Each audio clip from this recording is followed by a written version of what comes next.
আজকাল আমরা কিন্তু অনেকেই বিভিন্ন রকম অসুখ বিসুখে ভুগছি, আর এই অসুখ বিসুখের মূল কারণ হচ্ছে আমাদের পেট। আমাদের পেট যদি সুস্থ থাকে তাহলে শরীরও সুস্থ থাকবে, আর এত অসুখ বিসুখ কিন্তু শরীরে অ্যাটাক করবে না। আর এই বিভিন্ন রকম রোগের জন্য কিন্তু আমরা বিভিন্ন রকম অসুখের জন্য কিন্তু আমরা অ্যালোপ্যাথি ওষুধ খাই বা হোমিওপ্যাথি ওষুধ খাই। অ্যালোপ্যাথি ওষুধ আমাদের শরীরের হয়তো সেই সমস্যার সমাধানটা মিটিয়ে দেয়, কিন্তু অন্য আরও বিভিন্ন রকম অসুখ বিসুখ শরীরে প্রবেশ করায়। তো আজকে আমি প্রাকৃতিক উপাদান দিয়ে এমন একটা জুস বানাবো, এই জুসটা যদি আপনারা একটানা 15 থেকে 20 দিন 1-2 দিন আড়ে আড়ে বানিয়ে খান, কিংবা যদি রোজ খান, তাহলে দেখবেন আপনাদের পেটকে সুস্থ রাখবে, লিভারকেও সুস্থ রাখবে। আস্তে আস্তে আপনাদের শরীরের দেখবেন একটা অন্যরকম শক্তি আসবে, বা আপনারা বিভিন্ন রকম অসুখ বিসুখ থেকে মুক্তি পাবেন। তো এই জুসটা বানানোর জন্য আমি কিন্তু প্রাকৃতিক উপাদান থেকে কিছু প্রাকৃতিক সবজি বা পাতা নেব। তো তার জন্য প্রথমে আমি একটা পাতা তুলে নেবো। শুধু একটা পাতা নিলে হবে না, অনেক পাতা কিন্তু লাগবে। তো তার জন্য প্রথম উপকরণটা আগে নিয়ে আসতে যাবে। প্রথম প্রাকৃতিক উপাদানটা পেয়ে গেছি। এখানে দেখুন পিঁপে গাছের পাতা। পিঁপে গাছটা ছোট, সেই জন্য আমার তুলতে বা নামাতে সুবিধে হবে। তো পিঁপে গাছের একটু মিডিয়াম দেখে জালি পাতা আমি কেটে নেব। ঠিক অল্প নেব আমি এখান থেকে তুলে, বেশি নেব না। প্রথম উপকরণটা নিয়ে নিয়েছি, এবার দ্বিতীয় উপকরণটা নিয়ে নেব। এখানে দেখুন থানকুনি পাতা।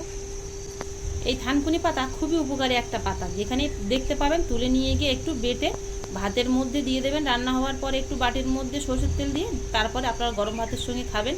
গ্যাস তো কমবেই, সেই সঙ্গে কিন্তু আমেশাও একদম গোড়া থেকে নির্মূল করবে।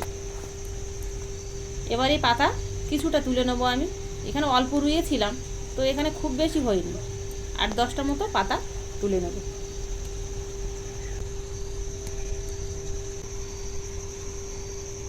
দুটো উপকরণ নিয়ে নিয়েছি, এবার তৃতীয় উপকরণটা কিন্তু নেব। তার জন্য এখানে দেখুন নিম গাছের ধারে চলে এসেছি। তো এখান থেকে আমি কিছু নিম পাতা নিয়ে নেব।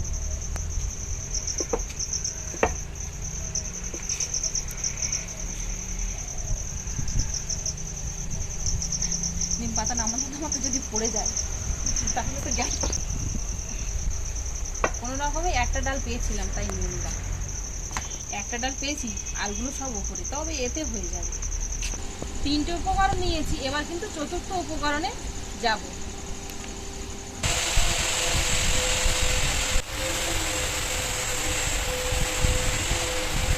চতুর্থ উপকরণটা নেওয়ার আগে আপনাদের বলে দিই, এই উপকরণগুলো কিন্তু আপনার হাতের কাছে সবসময় পাবেন না, বা সব জায়গায় কিন্তু মিলবে না। তো আপনারা এই উপকরণগুলো একটু সময় করে একদিন এক জায়গায় করে নিয়ে তারপরে বহুদিন কীভাবে সংরক্ষণ করবেন সেই পদ্ধতিটাও আপনাদের বলে দেবো।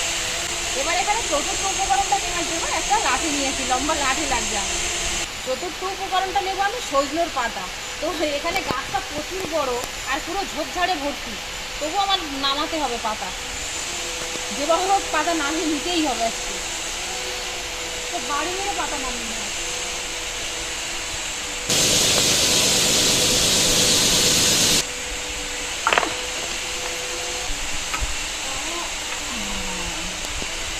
পড়েছে, একটা ডাল পড়েছে। দেখুন এই যে একটা ডাল পড়েছে, এটাই হয়ে যাবে। প্রয়োজনীয় পাতাগুলো তুলে নিয়েছি, সেই সঙ্গে কিছু ফুলের ডাল তুলে নিয়েছি, এগুলো অন্য জায়গায় রুইয়ে দেবো। এবার পাতাগুলো আমি সব এক জায়গায় করে নেবো।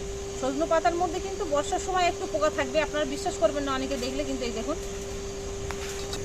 এই দেখুন ছোট্ট ছোট্ট ছোট্ট ছোট্ট পোকা। তো পাতাগুলো কিছুটা পরিমাণ এরকম বেছে বেছে নিয়ে নেব, সবটা পাতা লাগবে না আমার।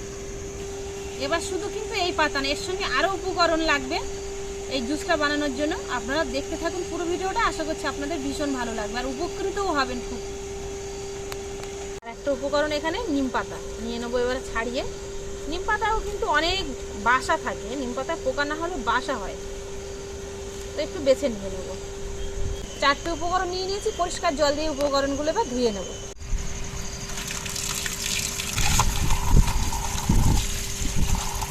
ধুয়ে পরিষ্কার করে নিয়েছি। এবার এখানে আমি একটা গ্লাসের সাহায্যে এর থেকে জুসটা বের করে নেব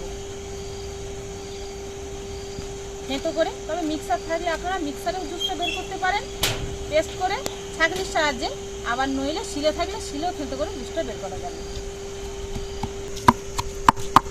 দেখুন গ্লাসে যেরকম থেঁতো হয় সেরকমই হয়েছে।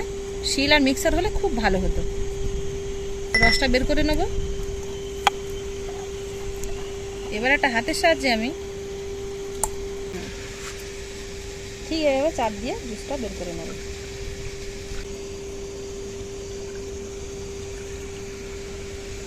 দেখুন বেশ অনেকটা জুস বেরিয়েছে। এটা আপনারা 1 গ্লাসও নিতে পারেন, হাফ গ্লাসও নিতে পারেন, এরকম নিতে পারেন।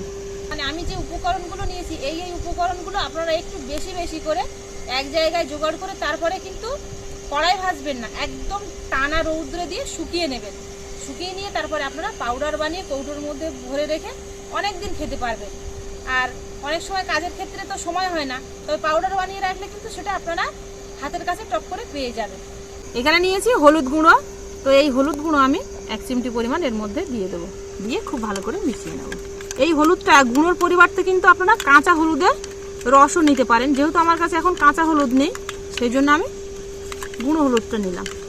তবে সব জায়গায় কিন্তু হাতের কাছে কাঁচা হলুদ পাওয়া যায় না। যেখানে কাঁচা হলুদ পাওয়া যাবে না বা যে সকল বন্ধুরা পাবেন না, আপনারা গুঁড়ো হলুদ ইউজ করবেন, কোনো ক্ষতি নেই তাতে। তবে সেটা আবার ভালো করে দেখে দেবেন, কারণ গুঁড়ো হলুদের মধ্যে অনেক সময় কিন্তু ফুড কালার দেওয়া থাকে।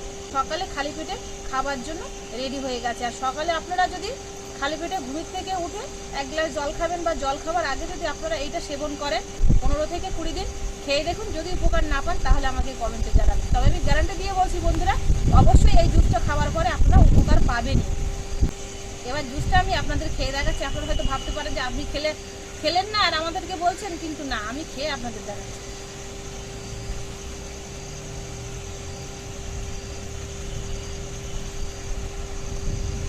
তবে কিন্তু একটু তিতো হবে, যেহেতু নিম পাতা, পিঁপের পাতা, এগুলো কিন্তু তিতো। ভিডিওটা বা জুস বানানোর পদ্ধতিটা আপনাদের কাছে কেমন লাগলো অবশ্যই কমেন্টে জানাবেন। ভালো লাগলে প্লিজ বন্ধুরা লাইক, কমেন্ট ও শেয়ার করতে ভুল করবেন না। আবারও দেখা হবে আপনাদের সাথে পরবর্তী নতুন কোনো ভিডিওতে। ততক্ষণ আপনারা সবাই ভালো থাকবেন, সুস্থ থাকবেন।